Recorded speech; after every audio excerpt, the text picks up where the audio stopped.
Muito bem, nós estamos começando mais um HDL Podcast. Você é muito bem-vindo.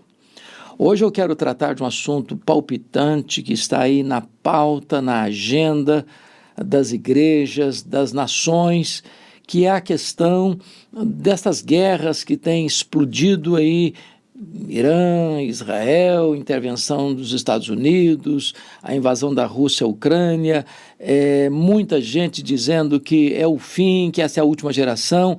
Então eu vou falar com você sobre os sinais da segunda vinda. Não perca, não vá embora não. Logo depois da vinheta estaremos de volta. Jesus voltará, isso é um fato. Esta data já está marcada e o homem não sabe, só Deus tem esse conhecimento. Você está preparado? Tem sinais que possam nos ajudar a entender esse tempo? Esta questão da guerra de Irã e Israel reacendeu essa agenda escatológica e muita gente assodadamente tem afirmado que agora é o fim, que esta é a última geração, e que é o tempo final. Acautele-se sobre isso. Não cabe a nós marcar datas. Todos aqueles que tentaram fazer isso fracassaram. O nosso tempo não é o tempo de Deus. Um dia para Deus é como 1000 anos é como um dia, diz a segunda carta de Pedro. Então, eu gostaria, à luz do sermão profético de Jesus, tratar com você de forma objetiva quais foram os sinais que Jesus apontou que deveríamos observar, sinalizando a sua segunda vinda. Mateus 24 registra esse sermão profético. O contexto é que Jesus tinha saído do templo de Jerusalém e os discípulos, que eram galileus, de uma região rural, uma região mais interiorana, diríamos, chegando em Jerusalém, eles já tinham estado outras vezes também, mas não deixam de observar a beleza, a magnificência, a exuberância do templo de Jerusalém, que foi ampliado e embelezado por Herodes o Grande. E disse para Jesus: mestre, veja que obra, que construção, que pedras, que arquitetura, que beleza, que colosso. E Jesus responde para eles: pois não ficará pedra sobre pedra. Então Jesus se retira da área do templo, vai lá para o Monte das Oliveiras, que fica de frente do templo, e então os discípulos chegam e perguntam a Jesus: Senhor, que sinal haverá deste fato? E que sinal haverá da tua vinda e da consumação do século? Então Jesus estava tratando agora, ou eles estão perguntando, sobre duas coisas distintas. Primeiro, quando é que seria essa invasão de Jerusalém? Quando é que Jerusalém cairia nas mãos dos romanos? Quando é que o templo de Jerusalém seria destruído? E, ao mesmo tempo, engatam uma segunda pergunta, mais específica: que sinal haverá da tua vinda e da consumação do século? Quais são os sinais da segunda vinda de Cristo? Porque a segunda vinda de Cristo é a acrópole da nossa esperança, é o pináculo da nossa fé, é a consumação da nossa redenção. Ele voltará. A pergunta é como ele voltará e quais são os sinais que apontam para a sua segunda vinda. Aqui eu gostaria de tratar com você sobre esses sinais.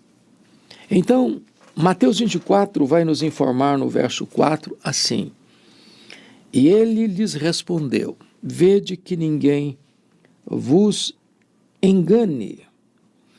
Veja você que Jesus está falando aqui do engano religioso, da proliferação das seitas, dos ramos eclesiásticos de comunidades, de igrejas, de seitas que vão brotando, que vão surgindo como cogumelo, cada uma com com seu perfil, cada uma com seu arcabouço teológico, e muitas são criadas e engendradas pelo enganoso coração humano.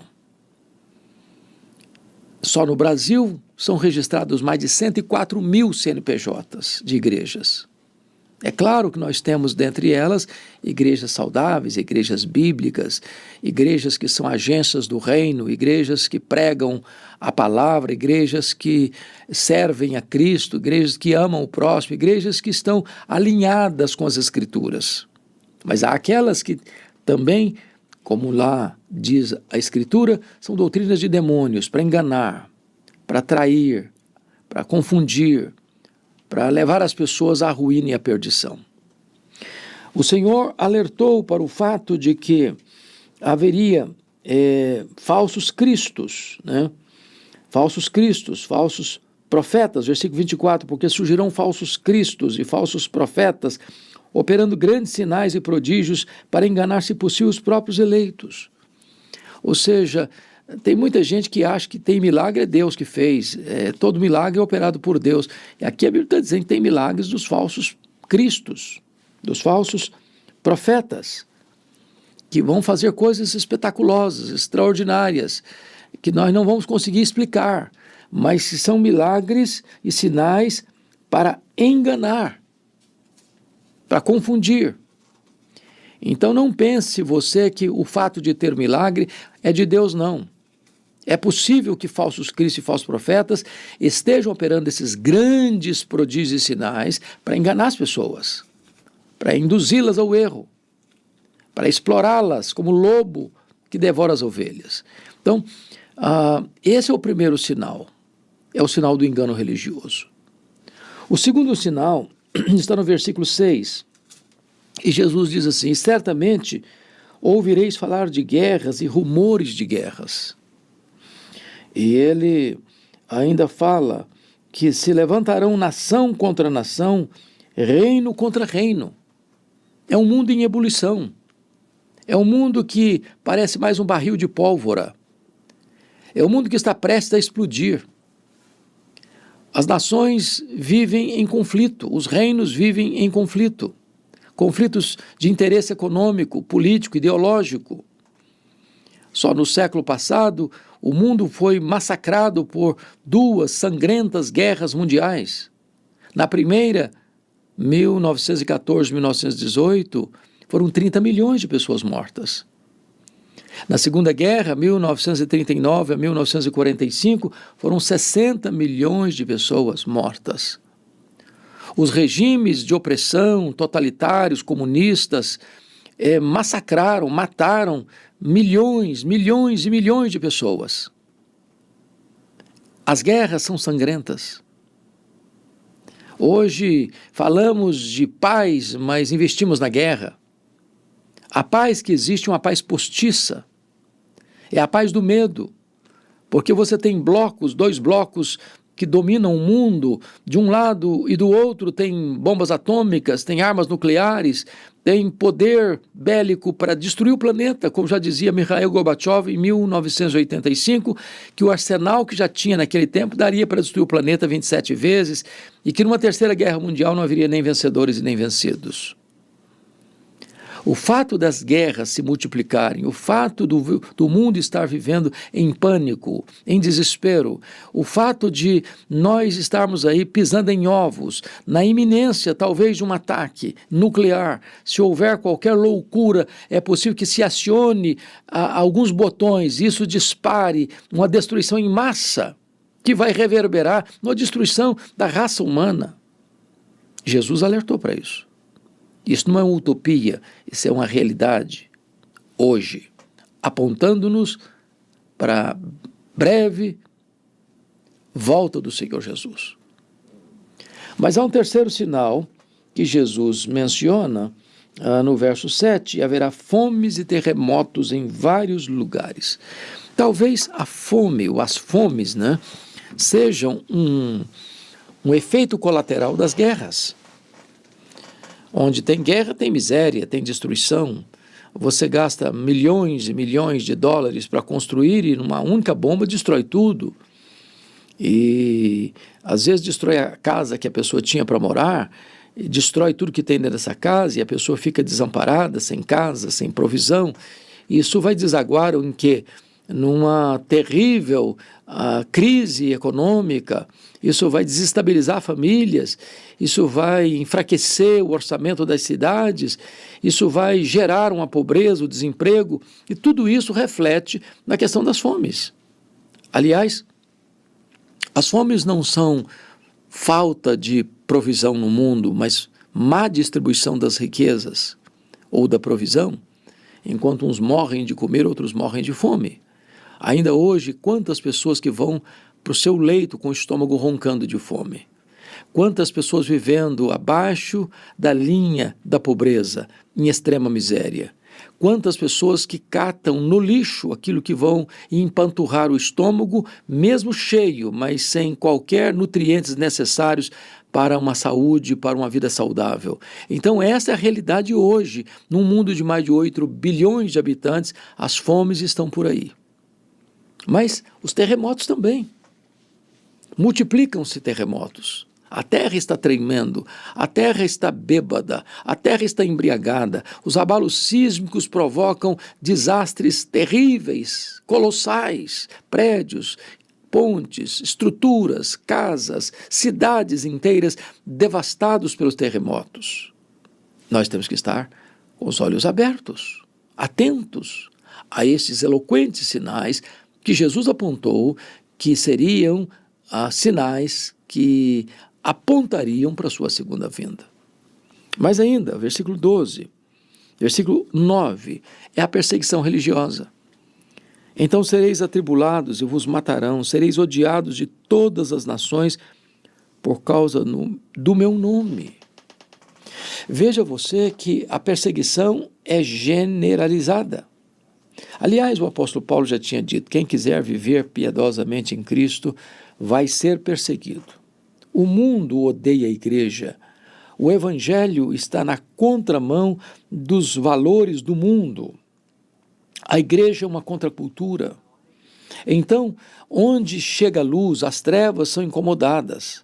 Então o mundo vai perseguir, vai odiar e vai matar. Isso não aqui, não ali, não acolá, mas mundo afora. Essa perseguição acontece. Enquanto você está me ouvindo aqui, existem irmãos nossos que estão presos, estão torturados, estão passando por agruras terríveis, com escassez de pão e com sofrimento e flagelos atrozes. Enquanto nós estamos aqui assentados, falando nesse podcast, tem gente de Deus que está sendo fuzilada, tem gente que está sendo martirizada, não porque cometeu algum crime, mas simplesmente porque tem uma Bíblia ou professa o nome de Jesus. É isso mesmo. Se você olhar, por exemplo, nos países totalitários, comunistas, nos países onde não se tem liberdade de expressão, nos países onde as pessoas não podem ter liberdade de fé, de crença, nem mesmo de expressão, então entra a opressão, entra a proibição de se adorar a Deus, de se cultuar a Deus, e a perseguição religiosa é um efeito inevitável dessa castração das liberdades individuais, desse cerceamento da liberdade de consciência, desta proibição da liberdade de expressão.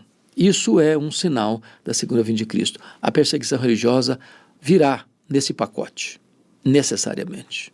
Mas ainda, Jesus vai alertar no verso 12 para um outro sinal. É o sexto sinal da segunda vinda. E por se multiplicar a iniquidade, o amor se esfriará de quase todos. Veja você que nós vivemos hoje uma espécie de paradoxo. Nós estamos alcançando as alturas excelsas do saber, nós estamos atingindo o terreno milagroso do avanço tecnológico, nós estamos pisando no Shangri-La da conquista espacial.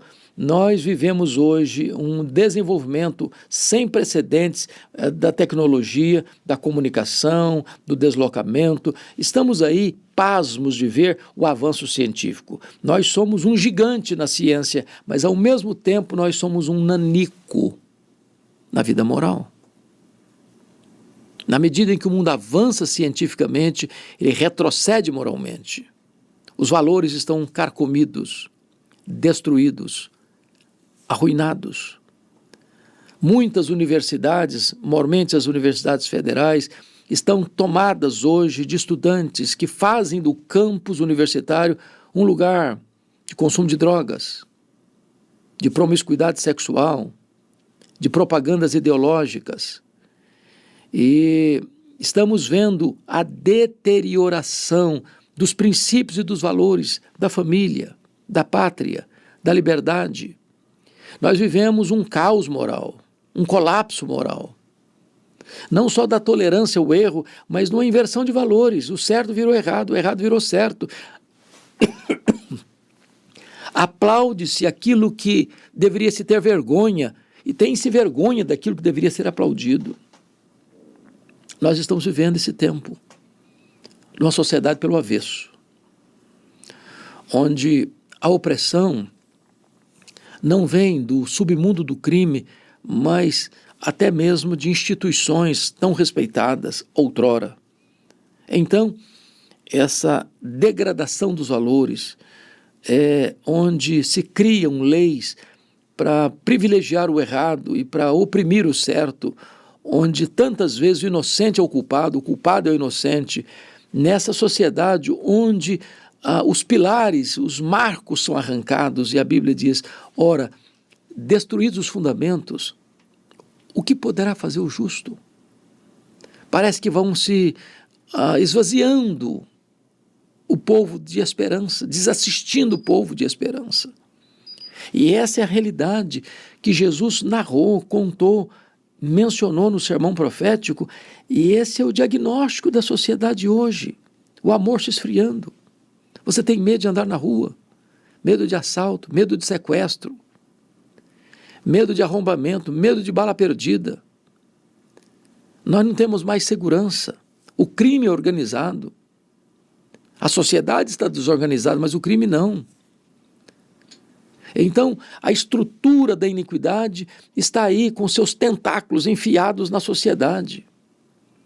E esse cenário caótico, esse cenário sombrio, é apontado por Jesus como um dos sinais eloquentes da sua segunda vinda. Mas o sétimo sinal mencionado está no versículo 14 e diz: e será pregado este evangelho do reino por todo o mundo, para testemunho a todas as nações. Então virá o fim. O evangelho tem sido pregado, há de ser pregado a todas as nações, em todo o mundo. E então, disse Jesus, virá o fim. O que é maravilhoso é que outrora as missões modernas, começando lá com William Carey na Inglaterra e tantos outros missionários, Hudson Taylor e tantos homens de Deus saíram pelo mundo afora levando a palavra de Deus. Tantos outros hoje têm se levantado, ido às diversas nações do globo, pregando o evangelho, testemunhando do evangelho, levando a luz da esperança do evangelho. Mas nós hoje vivemos o milagre da tecnologia da comunicação. Eu pego um smartphone como esse e você aqui alcança milhões de pessoas com mensagens como essa que nós estamos produzindo aqui no estúdio da Luz para o Caminho em Campinas. Essa mensagem chega, essa mensagem sobe para uma plataforma e esta mensagem daqui a pouco tem 50 mil, 100 mil, 200 mil visualizações. Algumas que nós temos aqui na nossa plataforma tem mais de 3 milhões de visualizações. E sem barreiras, sem fronteiras. A internet não deu voz aos imbecis. A internet deu oportunidade ao povo de se expressar. E a internet pode ser usada para o mal, mas ela também pode ser usada para o bem. E é por isso que nós, pela graça de Deus, usamos essa ferramenta tão preciosa, não para espalhar fake news, não para semear contendas, não para desestabilizar as instituições, mas usamos essa ferramenta para pregar a palavra de Deus, que é viva e poderosa, E através deste instrumento tão importante, temos visto pessoas transformadas, famílias transformadas, cidades impactadas, nações abençoadas. Porque note você, uma nação não pode estar bem se o indivíduo que a compõe não está bem, uma nação não pode estar bem se as famílias que a compõem não estão bem, uma sociedade não pode estar bem se a coletividade não estar bem. Então uma nação depende do indivíduo, da família, para que ela seja uma nação forte. E o propósito é levar este evangelho através das diversas ferramentas, das diversas mídias, para que todos os povos da terra possam ser alcançados. Essa mensagem vai chegar a mais de 100 nações. Nós temos cálculos para isso, temos levantamento sobre isso. Mais de 100 nações são alcançadas pelas mensagens que produzimos e anunciamos. E isto é, de fato, a possibilidade, desta forma, de nós levarmos o evangelho a todos os povos, a todas as nações, cumprindo esta importante profecia de Jesus como um sinal da sua segunda vinda. Então, notinha de rodapé aqui, um conselho. Usa suas mídias sociais para o bem. Em vez de você ficar espalhando notícias que vão trazer tristeza e dor, em vez de você colocar uma pessoa contra outra, em vez de você criar contendas, em vez de você levantar muros, use as suas mídias sociais para levar o evangelho, para compartilhar as boas novas de salvação, para trazer esperança para as pessoas. Porque isso sim está dentro do calendário de Deus, isso sim está dentro da agenda de Cristo, isso sim é o cumprimento de uma profecia de Jesus, que este evangelho, não outro evangelho, não um falso evangelho, não um evangelho humanista, não um evangelho antropocêntrico, mas o evangelho da graça, o evangelho da cruz, o evangelho da nossa salvação, o evangelho que é o poder de Deus para a salvação de todo aquele que crê. Espalhe esta boa notícia e veja as maravilhas que Deus vai operar através deste instrumento. Mas ainda, em 8º lugar, o Senhor Jesus falou que também, versículo 21, haverá um tempo, porque nesse tempo haverá grande tribulação, como desde o princípio do mundo até agora não tem havido, nem haverá jamais. Não tivessem aqueles dias sido abreviados, ninguém seria salvo. Mas por causa dos escolhidos de Deus, tais dias serão abreviados. Aqui é a grande tribulação. A Bíblia menciona esse período em 4 termos distintos: a grande tribulação, a apostasia, o pouco tempo de Satanás e a manifestação do homem da iniquidade, que é o anticristo. Esse é um tempo turbulento, doloroso, dramático.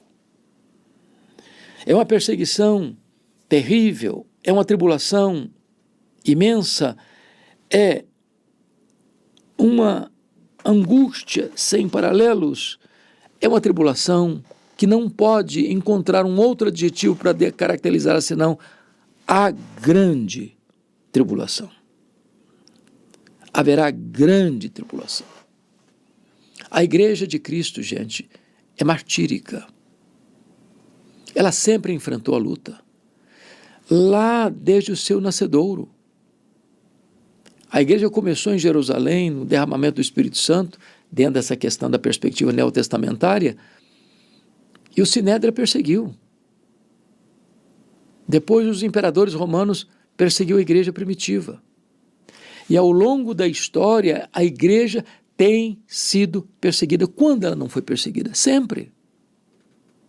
Mas haverá um recrudescimento dessa perseguição, uma intensificação dessa perseguição, onde a Bíblia chama de a grande tribulação. É por isso que eu quero colocar esse 8º sinal ao lado do 9º sinal, do versículo 15, quando diz: quando, pois, virdes o abominável da desolação, de que falou o profeta Daniel, no lugar santo, quem lhe entenda, então os que estiverem na Judéia fujam para os montes, quem estiver sobre o eirado não desça a tirar de casa alguma coisa, e quem estiver no campo não volte atrás para buscar a sua capa, ai das que estiverem grávidas e das que amamentam naqueles dias, Orai para que a vossa fuga não se dê no inverno nem no sábado. Chama a sua atenção para o fato de que Jesus está tratando de duas coisas aqui. Primeiro, respondendo à pergunta inicial. Dize-nos quando sucederão estas coisas. Que coisas? A destruição do templo. E que sinal haverá da tua vinda? Aí ele está falando de outra coisa, da segunda vinda. Então, nessa resposta aqui, Jesus está ilustrando a invasão de Jerusalém com a manifestação do abominável da desolação, que é o anticristo. O que ele está dizendo? Quando Jerusalém foi invadida, no ano 70, por Tito Flávio, ele está dizendo o seguinte: quem estiver na Judéia, ou seja, na região ali do cerco, do entrincheiramento, fuja para os montes, não vá para lá. Lá está sendo atacado. Segundo, quem estiver sobre o eirado, ou seja, lá em cima, na casa, não desça para tirar alguma coisa, a cidade está sendo atacada. Terceiro, e quem estiver no campo, não volte para buscar a sua capa, ou seja, a cidade está sendo atacada, então você está no campo, fica lá, não venha cá não. Quarto, ai das que estiverem grávidas e das que amamentam naquele dia. Uma mulher grávida e uma mulher com um bebezinho no colo não consegue correr com desenvoltura. Então, ai se esse dia da tomada de Jerusalém chegar para uma mulher grávida e para uma mulher com um bebê no colo que ela não consegue correr e escapar. Finalmente, orai para que a vossa fuga não se dê no inverno, porque no inverno, em Jerusalém, chega a temperaturas abaixo de zero e não se caminha com nem segurança, nem com conforto. E também que não seja no sábado, porque eles tinham regras nos sábados de percorrer só determinadas distâncias, não mais do que isso. Então, Jesus está tratando aqui de que a invasão de Jerusalém no ano 70 é uma espécie de ilustração de como vai ser esse ataque do anticristo, como vai ser a ferocidade do anticristo. E se você quer conhecer um pouco melhor sobre o anticristo, vale a pena você ir para Apocalipse capítulo 13, porque lá o apóstolo João vai nos dar uma informação importante. Eu vou ler para você, versículo 7, Apocalipse 13, 7. Foi dado ao anticristo, ou à besta que surge do mar, que pelejasse contra os santos e os vencesse. Deu-se-lhe ainda autoridade sobre cada tribo, povo, língua e nação. E adorá-la-ão todos os que habitam sobre a terra, aqueles cujos nomes não foram escritos no livro da vida do Cordeiro. Preste atenção. O anticristo vai se manifestar. Ele não é uma instituição, ele é uma pessoa. O seu número é 666, 3 vezes 6, o número incompleto, ou seja, ele é o consumado iníquo, o homem da iniquidade, o homem sem lei. Ele vai receber todo o poder e toda a autoridade de Satanás. A pergunta que as pessoas vão fazer, conforme 13:4, é: quem pode lutar contra ele e prevalecer? O texto nos informa que ele vai lutar contra os santos e os vencer. O que significa isso? Significa que o anticristo pode matar santos de Deus, homens e mulheres de Deus.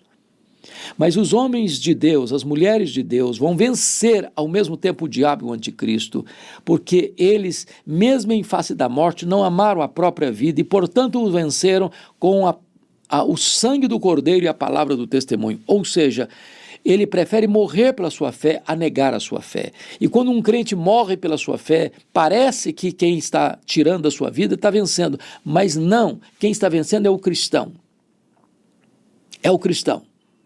Porque nós devemos temer não aquele que apenas pode matar o nosso corpo, devemos temer aquele que pode matar o corpo e lançar a alma no inferno. Não, nós somos mais do que vencedores. Nem a vida nem a morte podem nos separar do amor de Deus. Um crente prefere morrer pela sua fé a negar a sua fé. E com isso, o crente é vencedor. Mas quem não vai adorar o anticristo? Em todas as nações da terra, somente aqueles cujos nomes estão escritos no livro da vida do Cordeiro. Ou seja, Jesus não vai perder nenhuma das suas ovelhas para o anticristo. Nenhuma delas. Glória a Deus, porque temos plena segurança em Cristo Jesus, nosso Senhor. Bom, voltando para Mateus 24, para encerrar, é importante ainda destacar.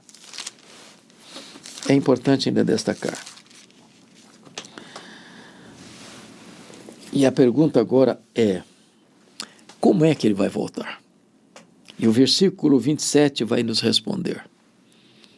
Porque assim como o relâmpago sai do Oriente e se mostra até no Ocidente, assim há de ser a vinda do Filho do Homem. Jesus vai voltar repentinamente. Como um relâmpago risca os céus, como um abrir e fechar de olhos. Ou seja, não vai ter tempo de você se preparar na última hora. Ou você está preparado, ou você ficará para juízo. Jesus voltará também, diz a Escritura, como um ladrão. E ele vai dizer assim no verso 42, portanto vigiai, porque não sabeis em que dia vem o vosso Senhor.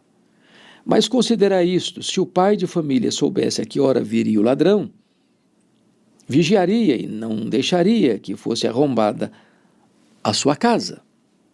Por isso ficai também vós apercebidos, porque a hora em que não cuidais o Filho do Homem virá.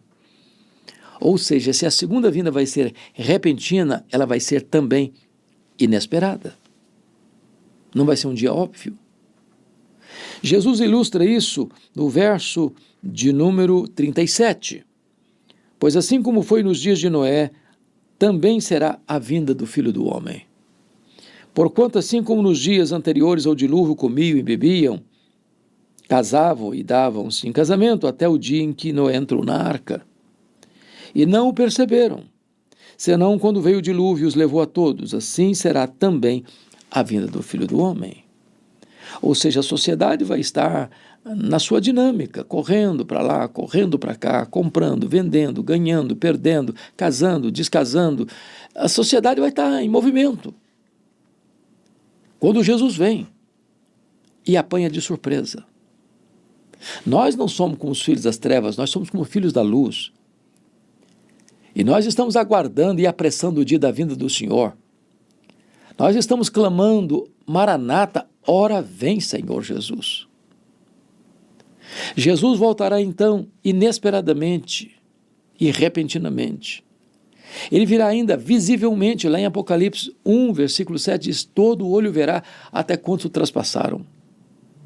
Ele virá também, diz a Bíblia, visivelmente, e não só visivelmente, mas audivelmente, porque a Escritura diz que ele voltará diante do soar da trombeta de Deus, ressoar da trombeta de Deus, ouvir a voz do arcanjo, ele descerá.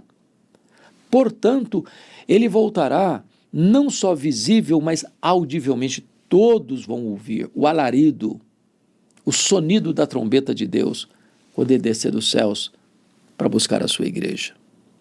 Ele voltará finalmente, poderosa e vitoriosamente, para colocar todos os seus inimigos debaixo dos seus pés, para julgar as nações, para conduzir os seus para as bodas do Cordeiro, para uma festa onde não tem choro, onde não tem dor, onde não tem luto. A segunda vinda de Cristo é uma verdade tão consoladora, mas também muito perturbadora. Porque esse dia será dia de trevas para uns e de luz para outros, de alegria indizível para uns e de tormento eterno para outros. Porque quando Jesus voltar, não haverá mais possibilidade de preparação. Por isso a Bíblia recomenda, prepara-te, ó Israel, para te encontrares com o teu Deus. Eu estou lhe trazendo essa mensagem de alerta, de cuidado. Não deixe para depois, porque pode ser tarde demais. Hoje é o dia da salvação. Hoje é o dia oportuno de Deus na sua vida. Se você gostou dessa mensagem e se ela foi útil para você, eu te peço, inscreva-se no meu canal aí, nos ajude a levar essa mensagem, reparta essa mensagem com outras pessoas e assim nós estaremos juntos aliançados, comprometidos, cooperando uns com os outros para levar a esperança da salvação em Cristo a todas as nações da terra, cumprindo a profecia de Mateus 24:14. Deus abençoe sua vida, Deus abençoe o seu coração.